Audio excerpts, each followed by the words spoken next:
Hi there, and welcome to the first ever virtual Smart Home Summit.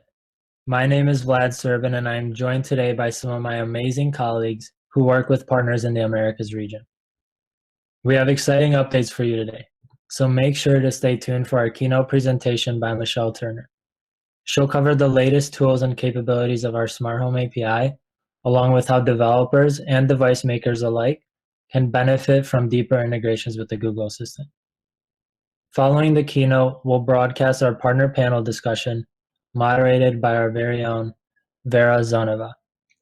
She'll speak with representatives from LG, IKEA, Tuya, and Vizio to hear their view on how COVID-19 has impacted their business and get their perspective on the smart home industry in general.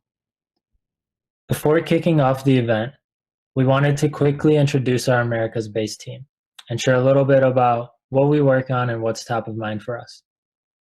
To start, I'm based in Mountain View and focus on scaling new features, traits, capabilities, and more to our broader ecosystem. And we're doing everything we can to make it easier for partners to build on our platform. This covers everything from when you first build and certify your action to implementing new features like AppFlip and making sure partners have the right resources accessible to make it easy for you to market your Google Assistant actions.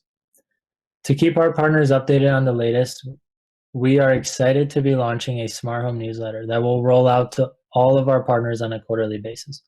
If you haven't added your company's POCs in the Actions console yet, please do so today so you don't miss out. As far as the team structure goes, in the US, we are split into 4 main verticals. They include lighting, comfort and control, security, and shed. If you are based outside of the US, we also have colleagues across EMEA, APAC, and LATAM, and they would be your main POC. Our lighting partner manager could not make it today, but there are a few features that we will announce in the keynote today, and I'll briefly touch on 2 of these. First and foremost, users want easy, intuitive setup experiences for their smart lights. They want to take devices out of the box and simply plug and play. Our new seamless setup feature is designed to enable exactly that. We have currently launched this new setup flow with a few beta partners and look forward to rolling it out more broadly later this year. Coupled with local execution, this feature enables a fast, seamless, and reliable integration with the assistant. Second, we are seeing an increased focus on smart light-enabled wellness experiences. As users become more aware of the benefits of quality sleep and rest, there's a growing focus on creating light experiences that support optimal sleep health. Traits such as gentle sleep and wake are launching this summer, and custom light recipes from our lighting partners are all designed with helping the user craft the optimal lighting experiences.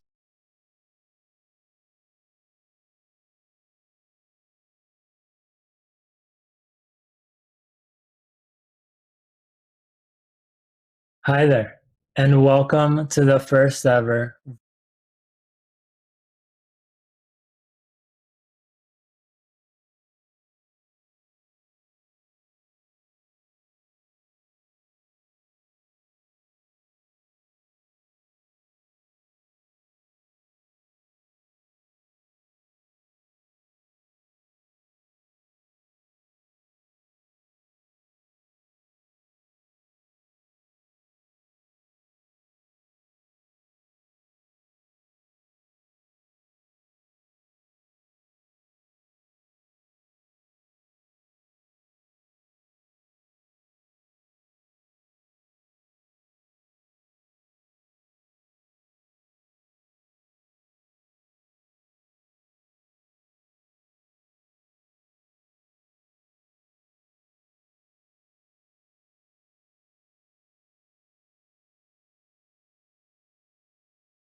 Hi there, and welcome to the first ever virtual Smart Home Summit. My name is Vlad Servin, and I am joined today by some of my amazing colleagues who work with partners in the Americas region. We have exciting updates for you today, so make sure to stay tuned for our keynote presentation by Michelle Turner. She'll cover the latest tools and capabilities of our Smart Home API, along with how developers and device makers alike can benefit from deeper integrations with the Google Assistant.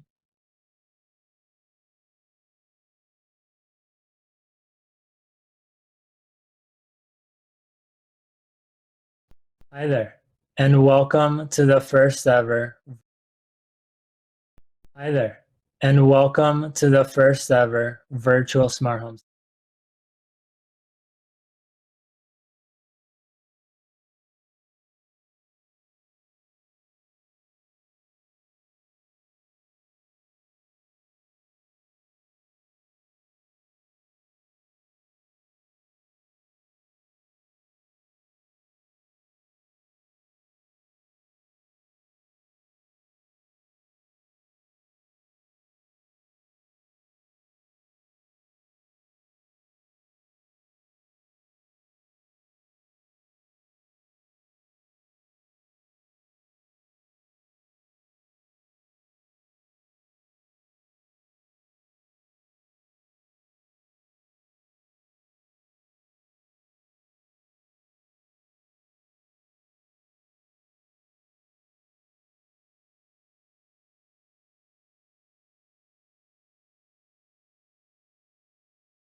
Hi there, and welcome to the first ever virtual Smart Home Summit. My name is Vlad Servin, and I am joined today by some of my amazing colleagues who work with partners in the Americas region. We have exciting updates for you today, so make sure to stay tuned for our keynote presentation by Michelle Turner. She'll cover the latest tools and capabilities of our Smart Home API, along with how developers and device makers alike can benefit from deeper integrations with the Google Assistant. Following the keynote, we'll broadcast our partner panel discussion, moderated by our very own Vera Zonova. She'll speak with representatives from LG, IKEA, Tuya, and Vizio to hear their view on how COVID-19 has impacted their business and get their perspective on the smart home industry in general. Before kicking off the event, we wanted to quickly introduce our Americas-based team and share a little bit about what we work on and what's top of mind for us.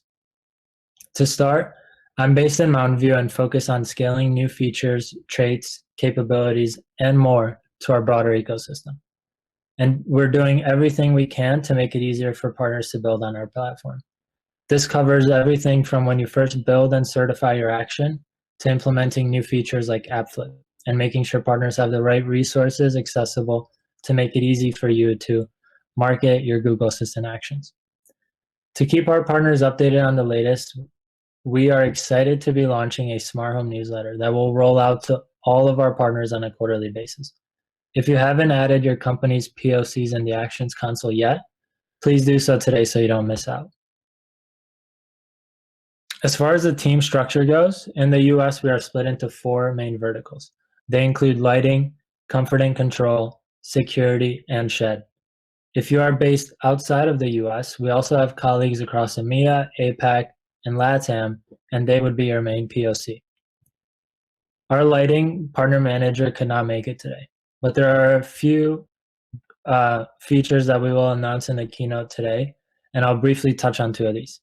First and foremost, users want easy, intuitive setup experiences for their smart lights.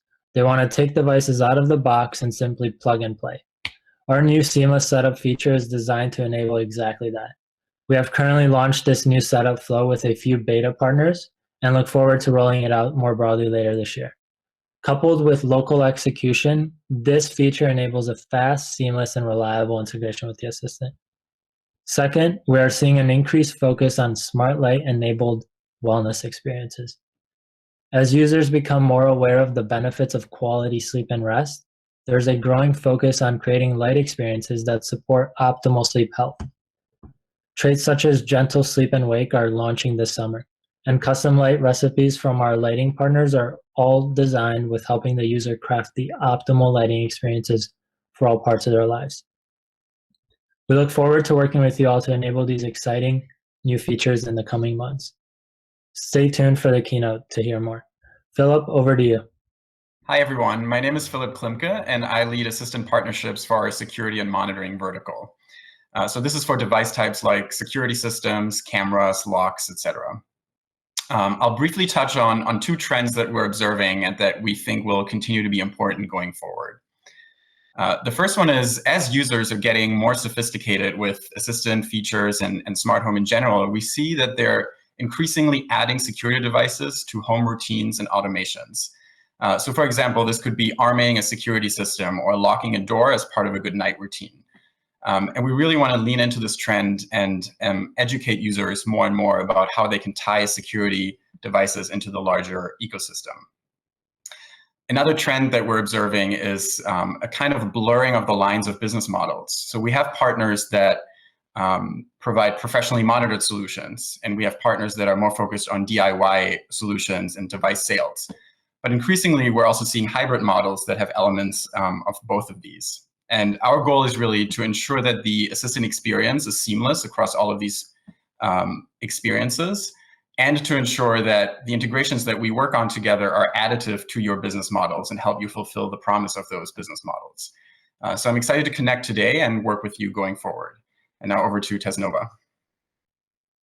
Thanks, Philip. Hi, everyone. I'm Tesnova, and I lead our comfort and control vertical. From brewing your coffee while you get ready to regulating energy usage across devices, On this vertical, we're focused on delivering a helpful user experience across various touchpoints in the home. Whether in the kitchen or the garage, we want our users to have control over their devices while optimizing for comfort throughout moments of their day.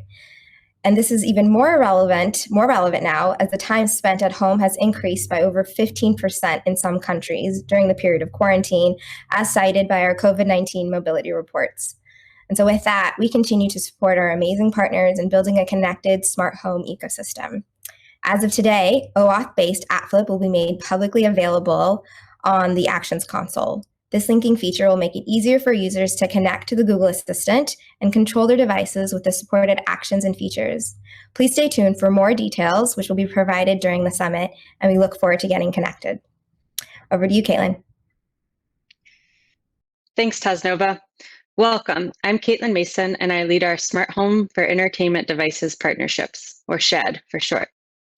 Today, we are excited to announce the public launch of APIs to support entertainment devices.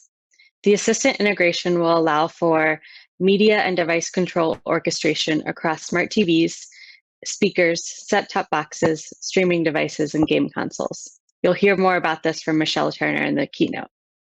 SHED represents a massive market and growing usage on the Assistant voice and mobile control. In the US alone, 80% of households have at least one connected to TV, and 40% of households use it daily. During COVID-19, we're seeing an increase in the amount of time that users are spending with their connected devices and consuming more media and audio. We are excited to grow this experience with you. I'll now pass it off to Ale and Bianca in LATAM. Thanks, Caitlin. Hi, everyone. I'm Alessandro, or Ale, working in Latin America together with Bianca Vaclavec. Hi, everyone. We represent Latin America and work across all sectors here. And actually, now want to tell you that Latin America has immense opportunities for smart home. It's a region where it is relatively easy to scale up, given the low number of languages that we have in the region and the common habits shared by the population here. Also, it's very interesting to notice that conversational interfaces are deeply loved in our region, which the Google Assistant represents so well. So there are immense opportunities here for companies that want to explore this market. Yeah, we're seeing a lot of amazing ideas and interesting partners in the region, and we're looking forward to evolve our work with local partners and to grow the smart home ecosystem in Latin America. Back to you, Vlad. So there you have it. If you are a smart home partner based in the Americas region, please reach out to us with any questions. We look forward to working with you. Next, stay tuned for the keynote presentation from Michelle.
Hi, I'm Michelle Turner, the Director of Product for the Google Smart Home ecosystem.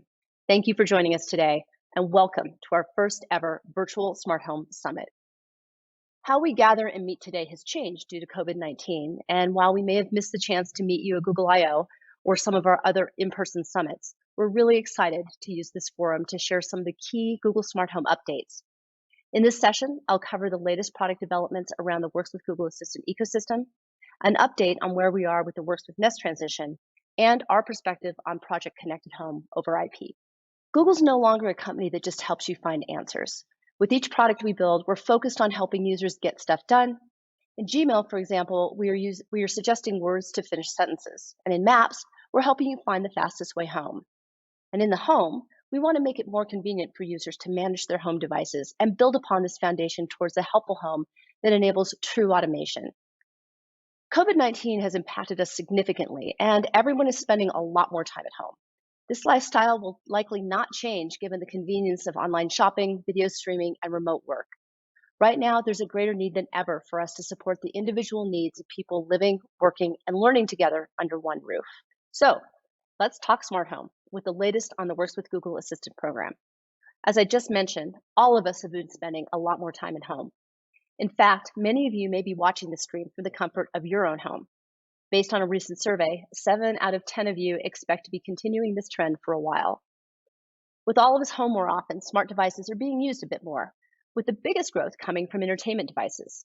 Smart speakers and displays are increasingly being used as a form of entertainment, and connected TVs are becoming the norm, with over 80% of US TV households having at least one connected TV. Because of the increased use of smart TVs, we're increasing our support for entertainment devices with our Smart Home API. We're excited to announce the public release of new Smart Home for Entertainment, or SHED, device types and traits, giving users the ability to control their favorite entertainment devices from any assistant surface, mobile, speaker, or display. SHED represents a huge opportunity to expand the assistant capability with smart entertainment devices that users already have in their home. In fact, 40% of those connected TV households use the devices daily, and we've seen this continue to grow since shelter-in-place went into effect. Last year, we announced Google Assistant support for TVs, remotes, set-top boxes, speakers, soundbars, and even game consoles from top brands like Xbox, Roku, Dish, and LG. And now we're making these APIs public for any TV, set-top box, or game developer to use. With the newly launched SHED traits, an avid gamer can say, "Hey G, play Gears 5 on Xbox," or any other games. And anyone can relax after a busy day to enjoy sporting events by saying something like, "Hey G, tune to ESPN," or "Hey G, make it louder." If you're an entertainment device manufacturer, we invite you to take a look at our SHED documentation and start building today. Speaking of spending more time at home, people are finding that it's more important than ever to focus on wellness, and sleep is a critical part in maintaining our overall well-being. Our bodies are designed to wake up and fall asleep based on the presence and absence of natural light. Yet our alarms today are designed to be jarring, interrupted, and unnatural. No wonder few of us enjoy waking up to our alarms every morning. Additionally, almost half of US adults say they have trouble sleeping, up from 1/3 only a few years ago. In an effort to improve sleep patterns by better emulating the natural ebb and flow of light during the day, we are launching the Gentle Sleep Wake feature. The Wake Up feature slowly brightens the lights before your alarm, allowing you to gently wake up to a simulated sunrise that creates a warm glow, gently nudging you into consciousness. Similarly, the Sleep feature gently dims lights over a period of time of your choosing, allowing you to wind down during their bedtime routines. This feature integrates seamlessly with your morning alarms, allowing you to set it and forget it, or can be evoked for immediate brightening or dimming of your lights. We think this is a powerful new feature that you can bring to your customers.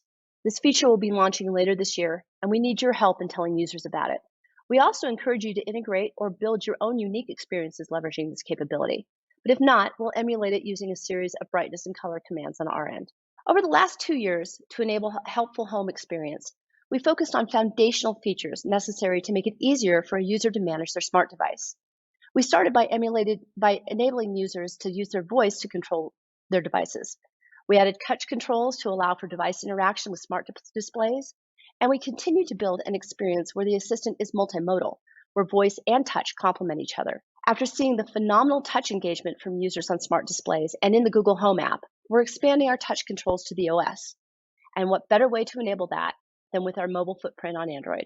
With the release of Android 11 coming out later this year, we are introducing a dedicated, persistent space for smart home controls that users can find quickly and use anytime. We redesigned the power menu to make devices linked to the Google Assistant just a button press away. Users with the Home app can choose all or just their favorite controls to be in the space. For partners, you get this for free. There's no new development work required of you to get this benefit. We believe this is going to make it really easy to access your devices while on the go.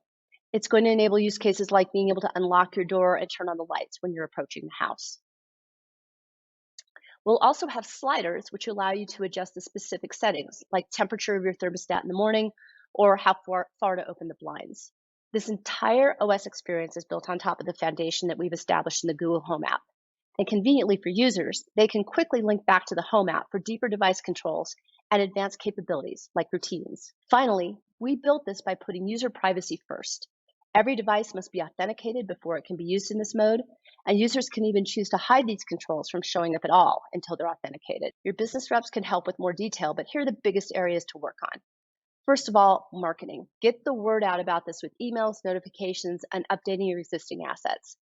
Second, device setup. Please make sure your linking experience is easy with app flip and 3P deep linking. And finally, let's make sure that your device is integrated with all the relevant traits, launched globally, and is providing high quality state data.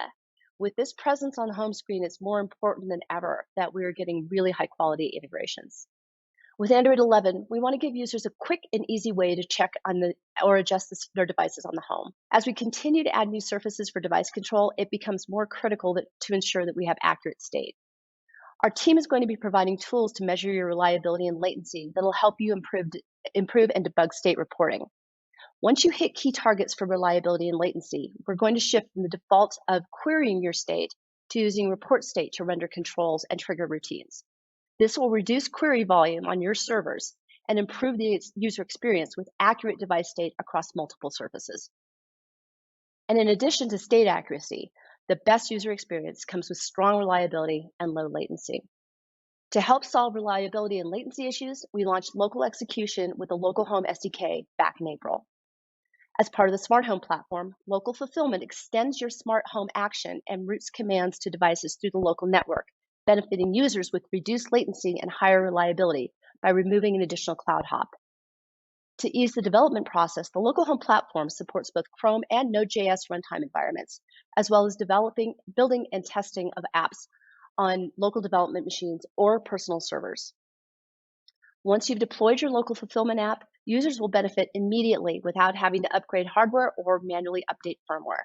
Our local execution solution makes sure Smart Home just works with real-time control and a seamless developer experience. We're already working with a growing list of partners to enable local execution for their devices and have launched several partners with this feature like Philips Hue, Nanoleaf, and Yeelight.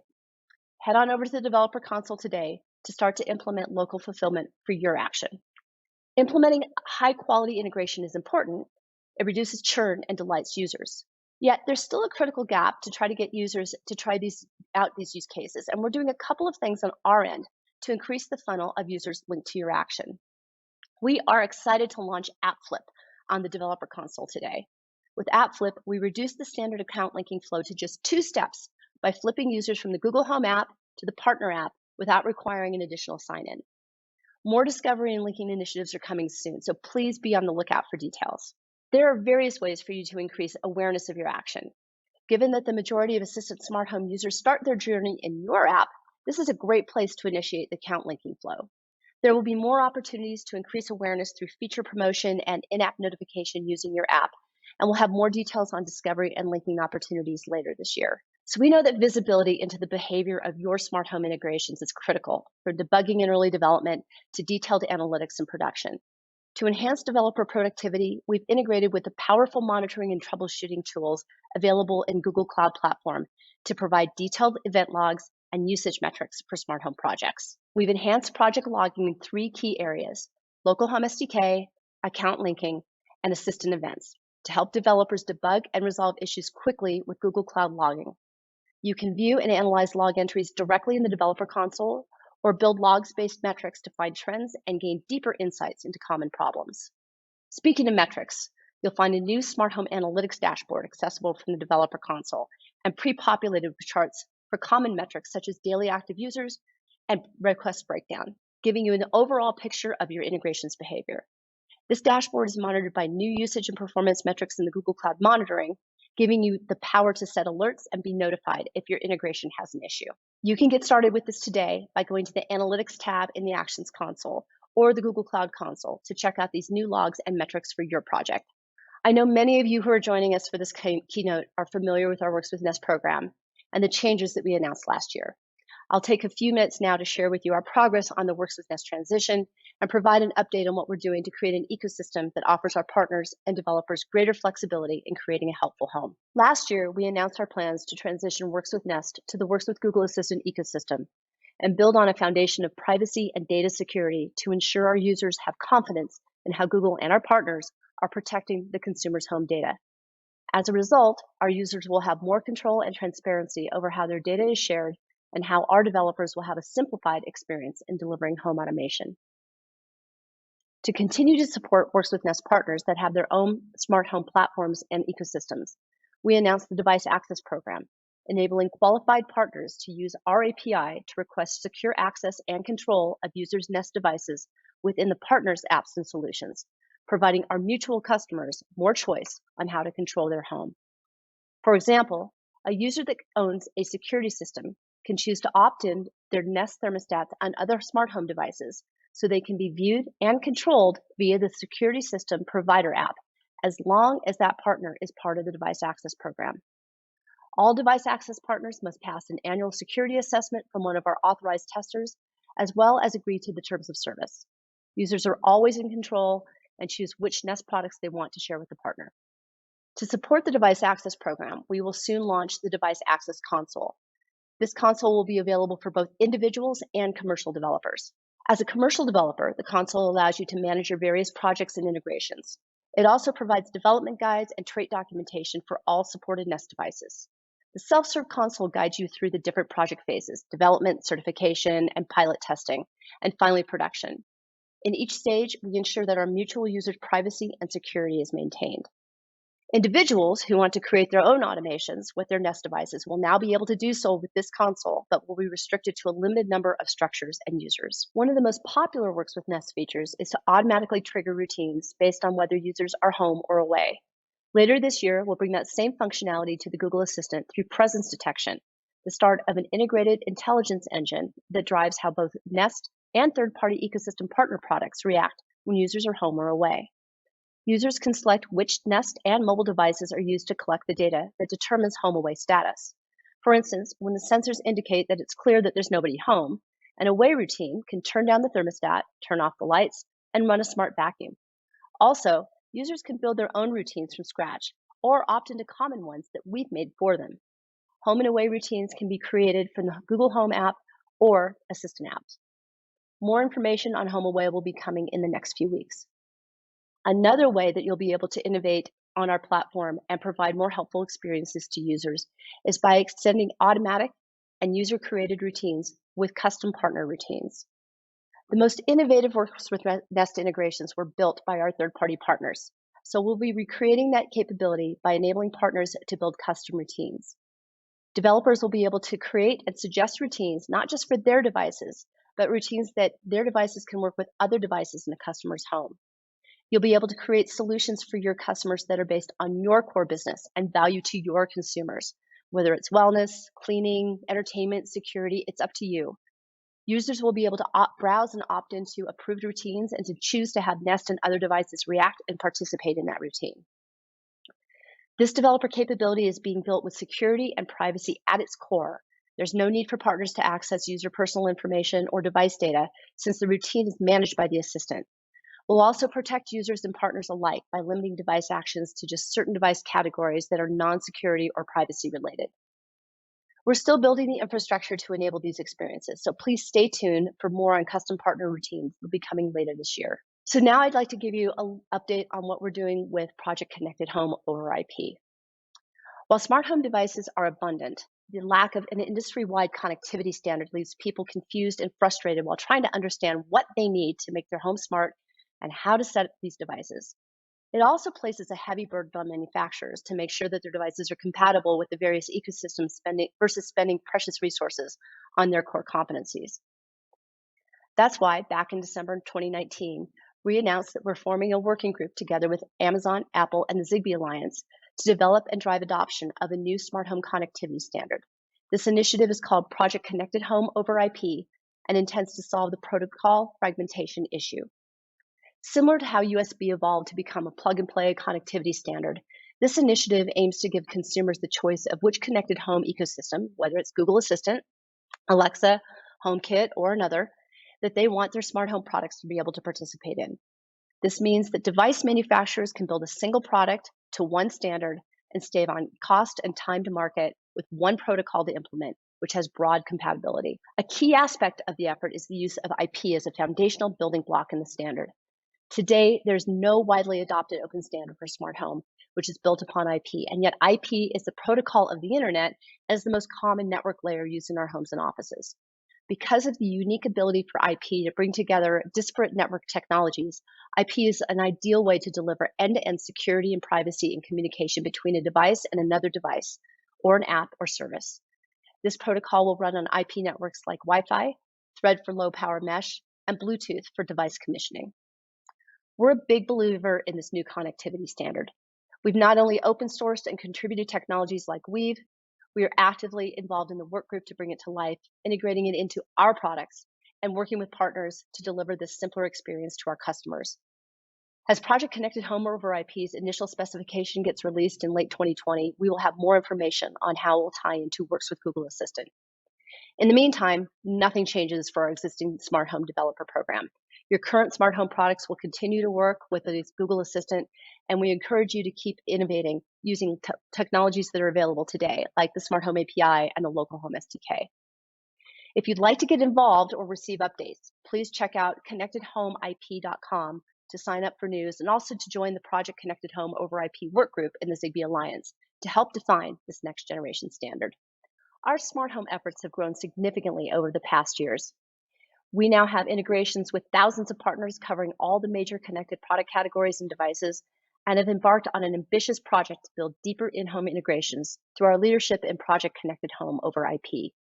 Together, we are on track to deliver the most comprehensive and robust set of smart home capabilities to our mutual users with privacy and security at the core. Stay tuned for more updates later this year. We really want to hear from you, so continue sharing your feedback with us through the Public Issue Tracker and engage with other smart home developers in the Reddit community. Follow Actions on Google on Twitter and tweet us to share what you're working on, because we really can't wait to see what you build.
Hi, everyone. I want to start by welcoming you all to this panel. My name is Vera Tsonova, and I lead partnerships for smart home at Google. This is our first ever digital summit. As many of you know, we canceled Google I/O given the circumstances, but we still wanted to come together as a community to have a discussion, to share updates, and really meet to talk about the circumstances. We recognize that these are trying times. They've had a significant impact on us as people, as individuals, in ways large and small, and they've also had really significant impact on us and our businesses in ways small and large. I'm really thankful to be joined here by 4 leaders in our industry to try and unpack that just a bit. I appreciate their time. I'm dialing in here from California in the US, and then we have a few other people dialing in from the US. We have someone dialing in very late from China, someone dialing in this evening in Sweden, so really appreciate the flexibility here. And I'll introduce all 4 of them, starting with Jesse, who is the CFO of Tuya. Prior to Tuya, Jesse was an executive director at UBS and led some of the large transactions at that bank and has had a long career in both finance and technology. We also have Chris Andrews at IKEA. He is a leader in the strategic partnerships group. Before that, he was at Sony Ericsson and at Sony Mobile as well. We also have Sungjin Kang at LG. He's had a long career at LG. Currently, he's the head of North America partnerships, but he has also done significant work at LG in corporate strategy and product planning. And then we also have Bill Baxter, who's the CTO of Vizio. He is a serial entrepreneur, has even IPO'd one of his companies, B Square, and he is kind of a prolific publisher on research and computing. So I'm very thrilled to have all 4 of them here, and a wholehearted thank you, and I very much look forward to this discussion. I'll start the conversation with an icebreaker. Some of us are working from home. Some of us actually have started going back to the office, but we have all had this shared experience of working from home. So I'll start by saying, by asking, what has been your favorite smart device while you've been working from home? And let's start with Bill. Well, I think it's going to be a little self-serving, but I have to say it's my Vizio 43-inch M series because I can have it as my desktop monitor. I can cast my screen to it from multiple devices, and it really is great when I'm having video conferences such as this because I can see people's faces much larger than on my laptop. Oh, Bill, come on, give us one that isn't a Vizio product.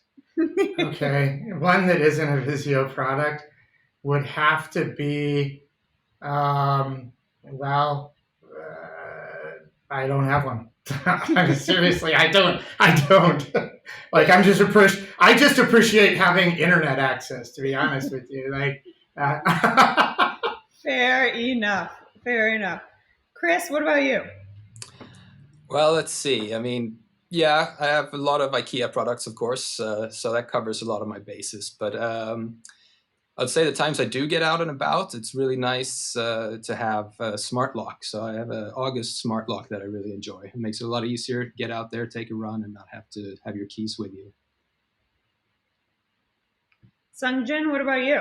Personally, I live with my wife and 3 kids, and during the shelter in place, we truly enjoy using the Nest Hub Max that is linked to our LG smart products as well as smart devices like light bulbs and smart plugs.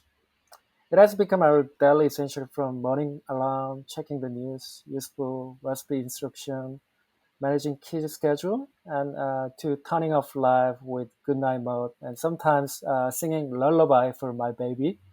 We really like it. Yeah. That's great, Sungjin. Thank you. See, Bill, I mentioned it can't be self-serving for you, but for me, when it's a Nest product, it's totally okay. And then Jesse, what about you? What has been one of the major smart home products that you've used during work from home? I really like smart speaker. When I got bored from work, play some music, check weather, just have some silly chat. Even the speaker doesn't reply to me. It's a lot of fun. Great, cool. So thank you for that. So let's talk about the circumstances. I don't think any of us anticipated the kind of mass scale and impact that COVID-19 would have on us. And of course, it's impacted our businesses pretty significantly. Let's start by having discussion on that. What kind of impact has it had on your business and how are you reacting to it? Jesse, why don't we start with you? Yes, COVID situation definitely had quite a big impact on the entire AIoT industry. We have seen the business worldwide slow down, and a lot expo was not able to be held. But we also see interesting things happen. The smart devices connected by Tuya worldwide, it's exceed 100 million sets right now.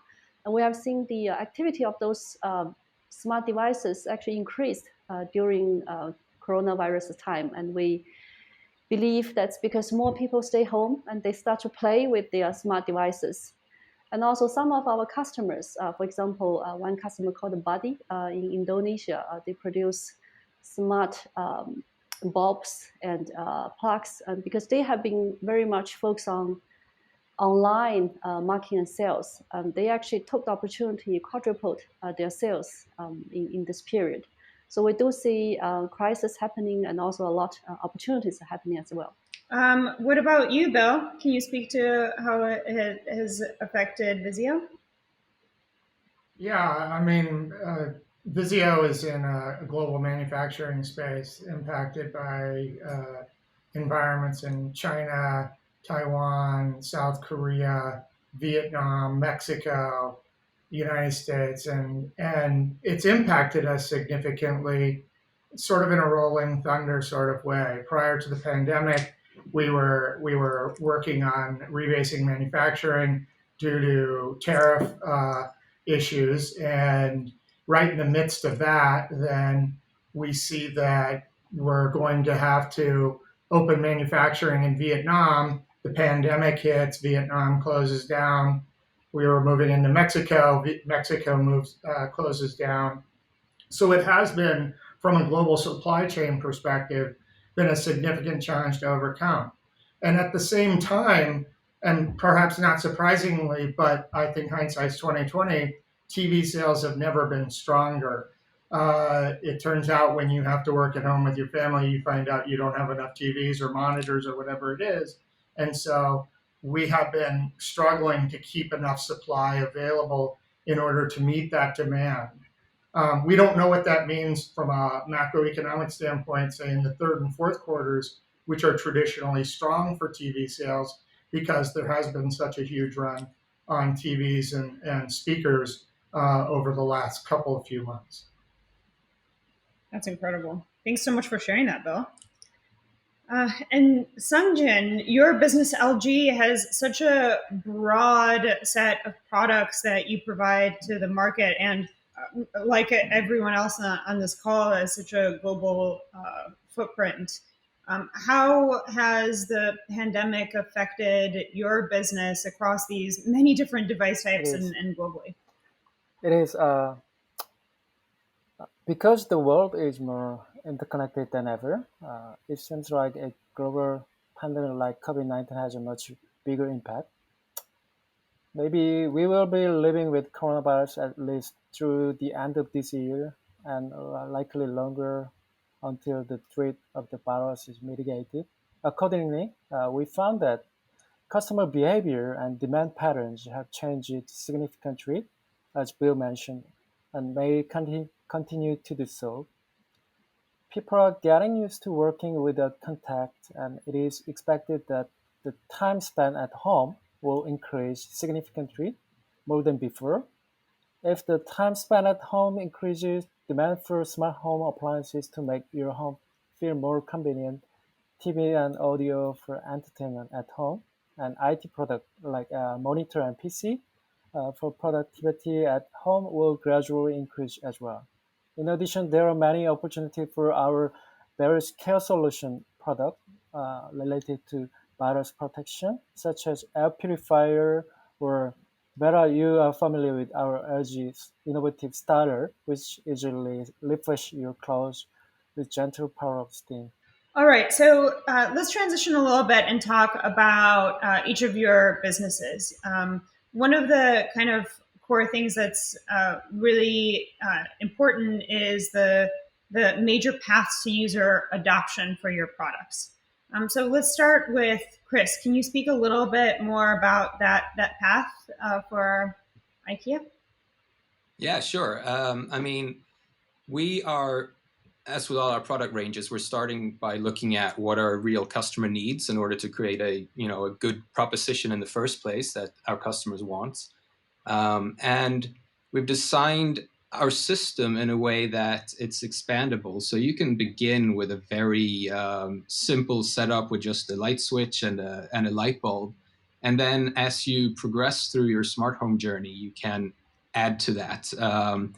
We really believe in making it democratic to everyone. So by that, like we're talking about cost, of course. I mean, once you have a lot of smart home products adding up into your home, it quite rapidly starts adding cost, right? So we invest heavily in keeping our prices low to our customers. We also see that when you're in a home with a smart home, there's often one installer, right? And the other people kind of just live there. We think it's really important that everyone in the home can equally use the products. So one of our strategies there has been to enable multiple different ways of interacting with them. So we have, light switches and dimmers. We have an application, if you prefer that, automations, things like that, but also, of course, voice control, where we use our integration with Google to steer it that way. And what we're finding is that that's really appreciated because people tend to want to use different interaction methods in the home based on what activity they're doing at the time or who they are, right? So I think that kind of gradual approach to it, letting people get interested in the smart home, dip their toes into it a little bit, but also have the expansion opportunities, both within our system and then collaborating with others in order to really make it accessible to as many people as possible. I think that's the key to growing this segment over time. That's great. Thank you for that. Jesse, you started mentioning a little bit about Tuya. It's your growth has been phenomenal over the last few years. Can you tell us a little bit more about your business and your goals? Sure, thank you. Tuya is a global leading AIoT platform. What we do is we provide a comprehensive solution, IoT solution, including a smart module, a Tuya public cloud, and app for worldwide hardware and software developers to create various types of smart devices with minimum or even zero R&D cost. And our goal is to connect all types of devices across brands and the categories to make smart living a reality.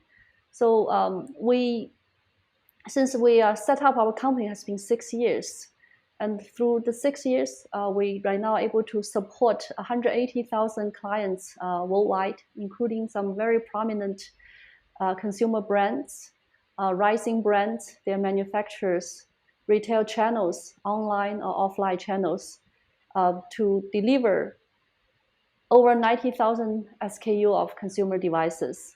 And then on top of our own IoT platform, Tuya also started SaaS business last year. Our SaaS systems, including consumer security SaaS, commercial lighting SaaS, healthcare, rental apartment, and hotel SaaS.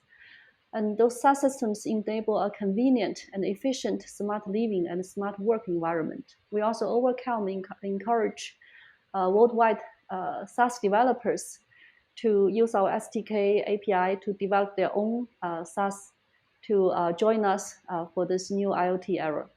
So that's our business, and we have been enjoying 3 times to 4 times of growth year over year in the last 6 years.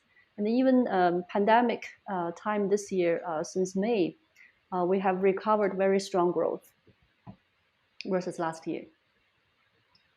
Thank you, Jesse. I mean, it's clear just looking at the growth of your business, it illustrates just the immense growth and demand from consumers for smart devices. So that's actually really encouraging to see, I think, for the industry as a whole. So, of course, one of the additional kind of major things that's happened over the last few years is the introduction of assistants in smart home. And I'd love to hear Google, of course, being one of them, and we partner very closely with all four of you. I'd love to hear how the introduction of assistants has impacted your business and your business strategy. So, Sungjin, will you speak to that a little bit? Yes, thank you for asking.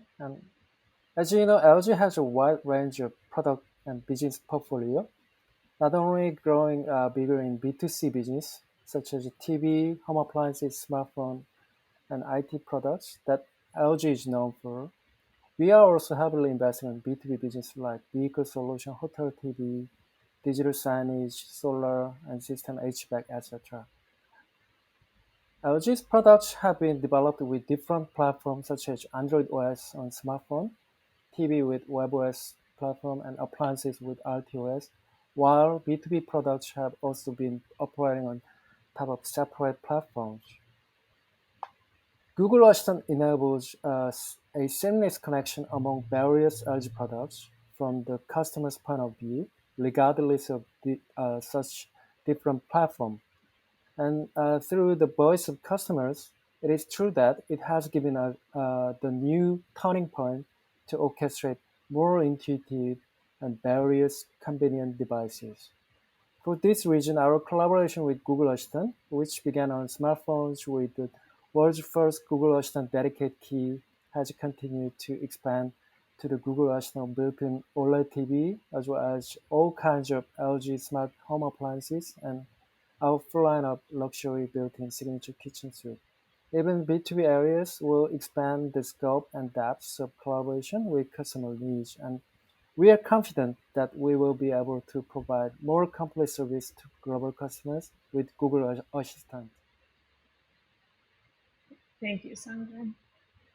Great. And then, Bill, similar question to you. How has the introduction of these assistants impacted your business and your business strategy? Well, we think that voice is really the key to unleashing the full benefits of the smart home. The complexity of controlling the smart home through various interfaces, mainly mobile applications, makes it difficult really to gain the most benefit from it. It also makes it difficult to extend that to friends and nannies or babysitters or your family that come over. So we think voice is the key to all of that. We also believe that that you have a number of display surfaces in your life, and perhaps the biggest and most beautiful one is in your living room. And we think it's absolutely essential that the voice assistants integrate with those, being able to bring rich media interactive experiences to the consumer from the voice assistant.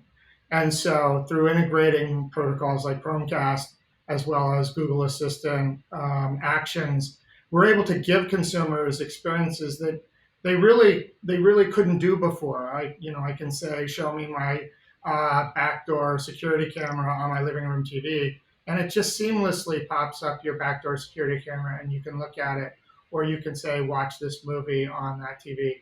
And it's really a phenomenal experience that by combining those technologies, we can bring it all together in a seamless environment. Yeah, it's pretty remarkable, right? I mean, in the past, we were operating with extremely growingly intelligent smart devices.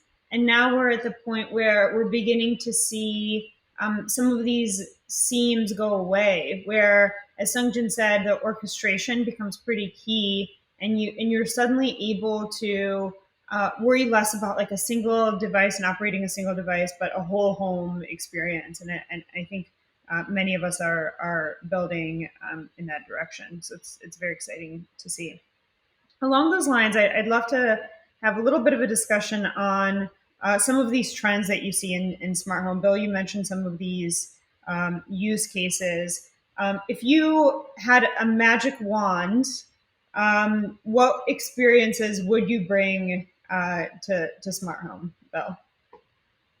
Well, I think one of the key impediments to the industry overall is interoperability between ecosystems. I think major technology players are building out their own ecosystems and doing really well within those ecosystems. But if I had a magic wand, I would have to say that from any voice assistant, I should be able to initiate an interactive, rich media experience with any display surface in my life, whether it be a TV, a tablet, a phone, and not worry about the barriers that exist between those. Because consumers are going to get confused, they're going to find it difficult. And honestly, I think that it'll remain kind of a niche sort of thing unless we see that those barriers brought down. Now, having said that, it is all about consumer choice. So we partner very closely with Google on Google Assistant and on Chromecast built in and those sorts of things. But there are other voice assistants out there, and for us, we want the consumer that goes into Walmart, Best Buy, whatever, to know that when they buy our TV and they get it home, it's going to work with whatever assistant that is. So we strive to a great pains to make sure that we're delivering as best an experience with that voice assistant ecosystem as we can provide. Yeah. And we're talking here about the growing number of devices that every single user has in his or her household. And Sungjin, you spoke a little bit about partnering with us on mobile very early on with the assistant, and then of course we're close partners and works with Hey Google. And Bill's talking about these seams that still exist across these different devices. But Sungjin, how do you think about decreasing these seams? And I'm especially interested in your perspective because your business covers phones, appliances, TVs, etc. So talk a little bit about that. Good question. What matters most is definitely our customer. Creating value for customers and innovation for better life are always the most important values and visions for LG. At the point, it should be a service that consumers use the most. To make this happen, it is necessary to take a good look at patterns of customer usage and their pain points. As I mentioned, LG and Google are already providing many seamless functions across various LG products, regardless of different platforms. For example, with the Google Assistant, our customers can check the status of their LG home appliances through their smartphone or TV and tell LG OLED TV to turn on the air purifier when the room gets stuffy or turn on robot vacuum as well. However, we found that in order to make these functions more intuitive, we still need to simplify setup and usage and have a better understanding of our customers to deliver what they really want securely. At that point, LG teams are continuously strengthening the functions that customers need by linking with Google Assistant. And we're also preparing new services to make our ThinQ app more convenient. And we hope to create more meaningful partnerships to provide really helpful home to our global customers together. Yeah. Helpful home is something we talk about internally a lot, right? So it's not about each separate device. It's what is the user interaction you're trying to build across them that is actually helpful, right? And that's when the seams will ultimately go away. Well, all right. So, Chris, IKEA has had a very kind of both disciplined and specific approach towards what kind of devices you are launching, smart devices you're launching and selling. I'd love to hear, and I'm assuming it's been really successful given some of the things we've seen. What insights have you gathered as IKEA on usage? Yeah, sure. Thanks. I think, we're sitting on about 75 years of experience and knowledge when it comes to life at home. And that's kind of the approach we've taken. We've taken it from the home approach, and then how can we apply technology to problems that people have in their lives. Every year we do a pretty massive report, a life at home report, which we also make available to others and publish, where we interview thousands of people. We do a bunch of home visits and really try and figure out how people are living. One of the things that we started seeing a while back was that people were starting to rate, Wi-Fi connectivity and things like that higher than their furniture. It was more important to have a good internet connection than to have a nice sofa, for example. So that's where we kind of started this journey, thinking about those things and how can we bring technology into people's lives in a way that makes sense for them from a home furnishing perspective and living life at home. And now, as we've started developing these products and we've started releasing them and they're going really well, we're getting, a lot of feedback from our colleagues in the sales channels and also, of course, from our customers about how they're using the products. There's a couple of surprises in there. We've noticed, in the beginning, I think maybe we weren't quite ready for how popular color bulbs, for example, were. Those have proved to be very popular. We were thinking maybe a little bit more, warm colors and so on. Turns out kids loved the colors, adults to a certain extent. But we are seeing other trends such as kids like more bright, the cold white color, for example, and adults tend to prefer warmer colors in their homes. Which has led to some battles over control, I assume, in the evenings. But we use those insights, of course, to create even better products for them and going forward. I think one of the things that we've been really happy about is that we've gotten our theory about the controls validated a lot. People really appreciate, having the option of controlling with voice. Having the option of having a dimmer or a button, where they put it, maybe right next to the light switch where it used to be and so on, and having those habits. We think that what we're seeing is that it's really important that we create these products in a way that they're not worse than what they had before. Like, we didn't start out to actually make smart lighting. We started out to solve the problem of dimming your lights. If that's certain countries that requires having an electrician come to your home and install a dimmer switch. So the solution to that was, for us, a remote control. You could dim the lights in a smart light bulb, and it's just taken off from there. Similar story with our blinds. Those came from the problem that we don't allow cords on any of our blinds due to safety reasons for children.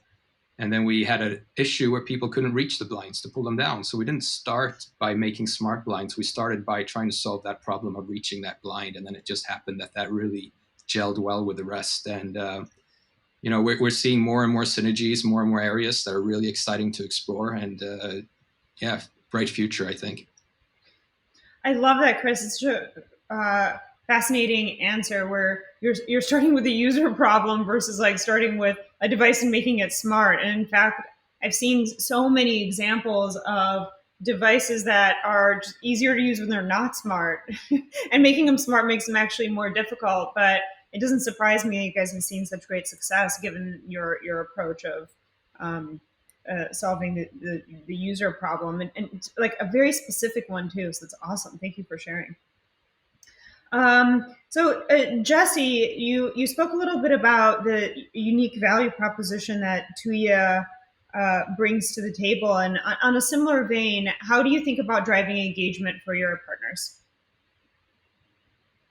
Yes, we think it's very important to have a unnoticeable or intangible connections for customer, for end users to use smart devices. And that's probably the most critical customer experiences they would have. So we have been working very hard with our great partners like Google and also all our hardware developers to improve the technology, improve the functions to allow customer have a seamless, stable connection, and best for them to not to put in any efforts, and then the smart devices can be connected to the internet. in the most stable environment. So we will continue to work hard on that. And for example, like Google has been putting a lot of efforts to make sure the Google Assistants to work with smart devices empowered by Tuya have a best connection. So all those efforts will contribute to this, and we think that's really critical for the end users. Right. All right, so well, we've covered some of the user experiences that we're building and how they work across device, and that begs the question: how do you think about your business between the hardware and the services? And I'll point that question to you, Bill. How does Vizio think about that balance? Well, the hardware business is not necessarily a very high margin business in terms of TVs in the United States. TVs are mainly sold as a way to get people to come into stores. There are exceptions, and some brands tailor their business strategy to higher end, higher margin models. Vizio is not one of those companies. In fact, we don't really care about the hardware gross margins per se, because the business is really about monetizing services after the point of sale. And we do that quite effectively by partnering with content creators in order to derive revenue from advertising and other streams of revenue. So for us, in that sense, and it's evolving, especially now, what other services can you bring to the TV? Because as I indicated earlier, and I think Sungjin and Google can attest to this, right now the centerpiece of the smart home, the actual hub of the smart home, is really the smartphone. You mainly set up all your devices that way. You mainly control your devices that way. But as smart TVs actually get smart, because really they're only connected today, if you will, as they get smarter and smarter, the smart TV will then become more of an element of that becomes the anchor to the smart home and can deliver services throughout the smart home. And there's many benefits that the TV provides in that sense, which I won't go into now. But given that, then we can host other services on the TV and share in the upside with those partners who want to bring those services to the smart home. So for us, the services are everything. The TV has to be a fantastic TV with great picture quality, great audio quality. The speakers have to be great. They have to integrate well, and they have to integrate with all the voice assistants. But in the end, it really is about the services we can deliver to consumers. Well said. Well said. Yeah, and solving each one of those problems is not an easy problem. Building an exceptionally strong piece of hardware, Bill, anyone you would know this really well, given your history, like that is a very hard problem. And then you have to then solve the services problem and then the assistance problem. I mean, we always talk as an industry about how we're trying to move from the early adopter phase into the mass market, and I think I can tell you I'm super excited about the stage that we're at, because you're beginning to see the beginning of that pretty exponential curve. But as we look at as the people working on this, these are really, really tough problems, and I'm so thankful that we as a community are getting together to talk about it. So with that, I kind of want to start the wrap up. Again, wholehearted thank you. Thank you for everyone listening, and our amazing panelists for joining us today, and again, bringing the community together and sharing some of these insights. And on that note, I'll ask each of you, what is one thing that you would tell your peers as we go into the next year, but then also a little bit further out? If you could give kind of a piece of advice to all of us in this community, what would it be? So let's start with Jessie. Thank you. I want to refer to Jeff Immelt, our US chairman, has said during one of our last meeting internally. He said it gave us a lesson of crisis management, which helps us to have the ability to hold the truth at the same time. One, it is going to be hard, and we have to work together through this bad time, and we have to take care of each other. That's one truth. But the other truth is that there are going to be big opportunities. The world is going to change. And if we give up the opportunities, it's going to be all bad stuff. So we have to find ways to hold the truth at the same time. And that's very critical. So that's what I want to share with my peers, that although the coronavirus has physically kept us apart, Tuya has employees over 6 countries across Europe, US, South America, China, India, and in German. But the united spirit bring us together.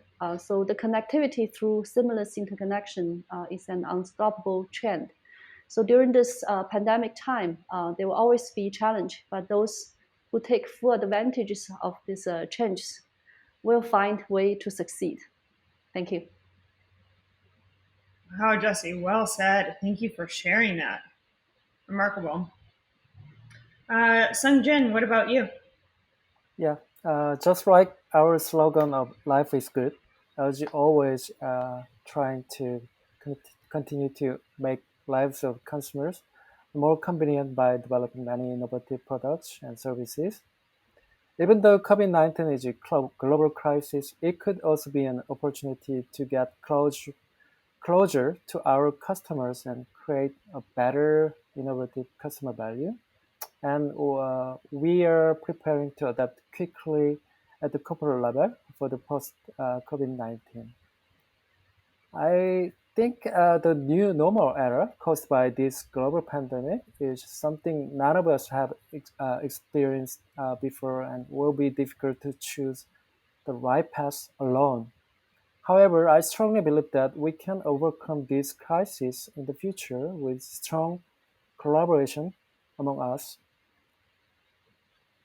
With the background of LG and Google's strategic collaboration in the past 10 years, we hope to create a stronger customer value in the new normal era. Let's make a more helpful home together. Thank you so much for having me. Thank you, Sung Jin. That was also amazing. Thank you. Chris, what about you? Yeah, well, first of all, thank you very much for having me. I think if I wanted to share something with the industry, I think we need to be mindful of the fact that we're being invited into people's homes in this industry. I think we need to treat that with the same respect as we would if we were physically there. And that to me means, you know, catering for their needs and their desires in their home, and being very mindful of their boundaries and what they want, in order so that we can, you know, foster a relationship where we keep getting invited into their homes. I think that's something that I take very seriously, and I think we need to be very mindful of. Absolutely. Absolutely. Well said. And Bill, over to you. Well, thank you for having me again. I appreciate that. I have to say, you know, I'm a half full kind of person, not half empty. You know, we talk about social distancing. I think it's not what we're supposed to be doing. I think we are physically distancing. And that doesn't mean that you don't have to be in touch with your friends and family and colleagues. You can do that. And as Chris suggested, we are in an era where this will be the new normal. And quite unfortunately, for probably longer than most of us think it will be. And we will need to maintain those social connections within our lives. And so when I look at it, yes, we're being invited into people's homes, and privacy is of paramount importance to consumers, and it's of paramount importance to Vizio as well. But at the same time, as they've had to physically distance, they've allowed certain elements into their home that prior to that they weren't allowing. They're bringing cameras into their living rooms, into their home offices. They're bringing in far-field microphones, which was a trend that already had begun, but is also quite polarizing to consumers in a lot of ways. And so they're recognizing the value of this technology in their lives. And what I would say to our peers and my peers is that we have a real opportunity to actually create new experiences. We've danced around it. It's not just about, hey, TV, watch TV and the blinds go down and the lights dim or whatever it is. It's really about a whole realm of new services that are going to come to you, whether it's going to be the delivery of food, whether it's going to be going to concerts virtually because you don't want to go in person, or sporting events. There's going to be a whole realm of these experiences, and they want to do it in a social way, just like they were sitting at that concert venue or like they were at the Super Bowl or whatever. And we can bring those experiences to them if first we ensure their privacy is at the top of the list of concerns we have.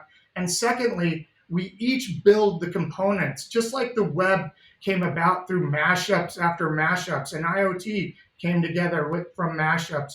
We're seeing a whole new realm of entertainment and services being able to be delivered to customers if we build frameworks that we can mash up, make work seamlessly together, and bring those to the customers. Well, thank you, Bill. I appreciate that. I think you heard from all four of us, and I'll add on a perspective that while the times are tough, we have an incredible responsibility as an industry being welcomed into people's homes, and we remain optimistic that we can solve really significant problems for our users. And on behalf of Google, I thank all four of you for joining, and I thank the listeners who are tuning in. We hope this was helpful, and we look forward to the additional content we have throughout the summit. So a big wholehearted thank you. Thank you. Thank you.